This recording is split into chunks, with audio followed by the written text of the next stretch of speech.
ସମସ୍ତ ସାଙ୍ଗମାନଙ୍କୁ new GK କୁଇଜ୍କୁ ସ୍ୱାଗତ। ଇଣ୍ଟରେଷ୍ଟିଂ ନୂଆ ଜିକେ ଦେଖିବା ପାଇଁ ଚ୍ୟାନେଲଟିକୁ ଲାଇକ୍, ସେୟାର ଆଉ ସବସ୍କ୍ରାଇବ୍ କରିଦିଅନ୍ତୁ। ପ୍ରଥମ ପ୍ରଶ୍ନ, କଦଳୀ ଚାଷ କେଉଁଠୁ ଆରମ୍ଭ ହୋଇଛି? ଅପସନ୍ ଗୁଡ଼ିକ ହେଲା କ ଦକ୍ଷିଣ ପୂର୍ବ ଏସିଆ, ଖ ଜର୍ମାନୀ, ଗ ମେକ୍ସିକୋ, ଘ ଆମେରିକା।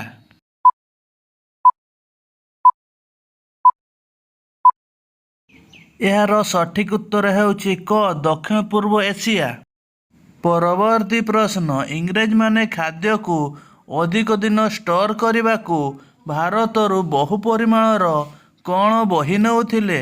ଅପସନ୍ ଗୁଡ଼ିକ ହେଲା କ ସୋରିଷ ତେଲ, ଖ ମରିଚ, ଗ କୋହିନୂର ହୀରା, ଘ ତୁଳା।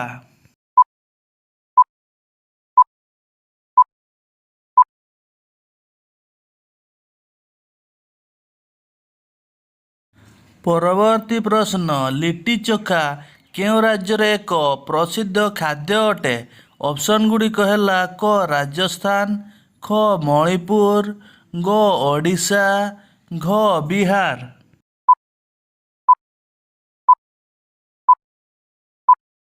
ଏହାର ସଠିକ୍ ଉତ୍ତର ହେଉଛି ଅପସନ୍ ଘ ବିହାର ରାଜ୍ୟର। ପରବର୍ତ୍ତୀ ପ୍ରଶ୍ନ, ଓଡ଼ିଶାର କେନ୍ଦ୍ରାପଡ଼ା ଜିଲ୍ଲା ନିକଟ ଅତୀତରେ କ'ଣ ପାଇଁ ଜିଆଇ ଟ୍ୟାଗ୍ ପାଇଛି? ଅପସନ୍ ଗୁଡ଼ିକ ହେଲା କ ଛେନାଝିଲ୍ଲି, ଖ ଭିତରକନିକା, ଗ ରସଗୋଲା, ଘ ବଳଦେବଜୀଉଙ୍କ ମନ୍ଦିର।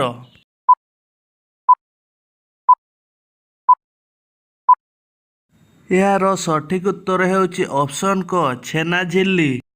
ପରବର୍ତ୍ତୀ ପ୍ରଶ୍ନ, ସପୁରୀ ଉତ୍ପାଦନର ମୂଳ ସ୍ଥାନ କେଉଁଠି?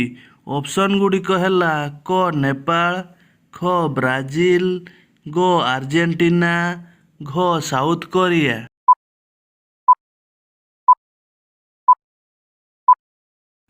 ଏହାର ସଠିକ୍ ଉତ୍ତର ହେଉଛି ଅପସନ୍ ଖ ବ୍ରାଜିଲ ଦେଶ।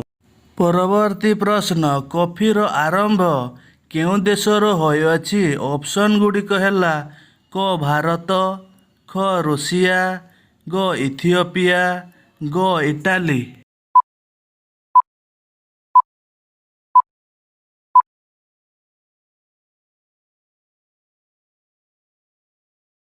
ପରବର୍ତ୍ତୀ ପ୍ରଶ୍ନ, ସାମ୍ବର ପାଇଁ ଭାରତର କେଉଁ ରାଜ୍ୟ ବହୁତ ପ୍ରସିଦ୍ଧ ଅଟେ? ଅପସନ୍ ଗୁଡ଼ିକ ହେଲା କ ଗୁଜରାଟ, ଖ ତାମିଲନାଡୁ, ଗ କେରଳ, ଘ ଅହମ୍ମଦାବାଦ।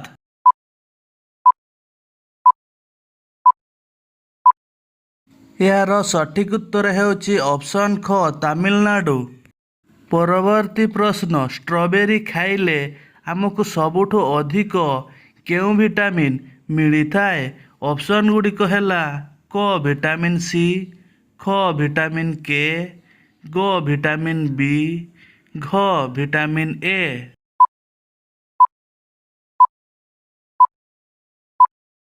ଏହାର ସଠିକ୍ ଉତ୍ତର ହେଉଛି ଅପସନ୍ କ ଭିଟାମିନ୍ ସି। ପରବର୍ତ୍ତୀ ପ୍ରଶ୍ନ, ଭାରତର ଜାତୀୟ ଖାଦ୍ୟ କ'ଣ ଅଟେ? ଅପସନ୍ ଗୁଡ଼ିକ ହେଲା କ ବିରିୟାନୀ, ଖ ଖିଚିଡ଼ି, ଗ ଦୋସା, ଘ ଲଗା ପରଠା।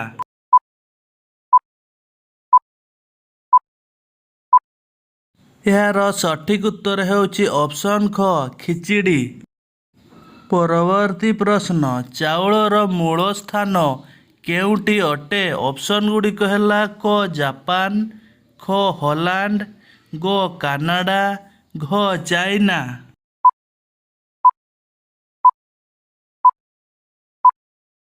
ଏହାର ସଠିକ୍ ଉତ୍ତର ହେଉଛି ଅପସନ୍ ଘ ଚାଇନା। ପରବର୍ତ୍ତୀ ପ୍ରଶ୍ନ, କ୍ୟୁବାରୁ ସବୁଠୁ ଅଧିକ କ'ଣ ଉତ୍ପାଦନ କରାଯାଏ? ଅପସନ୍ ଗୁଡ଼ିକ ହେଲା କ ପନିର, ଖ ଚାଉଳ, ଗ ଚିନି, ଘ ଆମ୍ବ।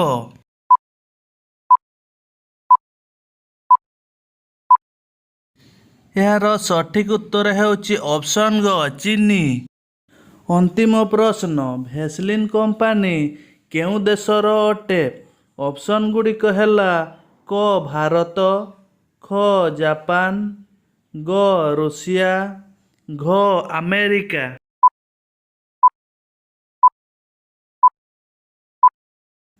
ଏହାର ସଠିକ୍ ଉତ୍ତର ହେଉଛି ଅପସନ୍ ଘ America. Thanks for watching my Newsika Quiz channel. Don't forget to subscribe my Newsika Quiz channel.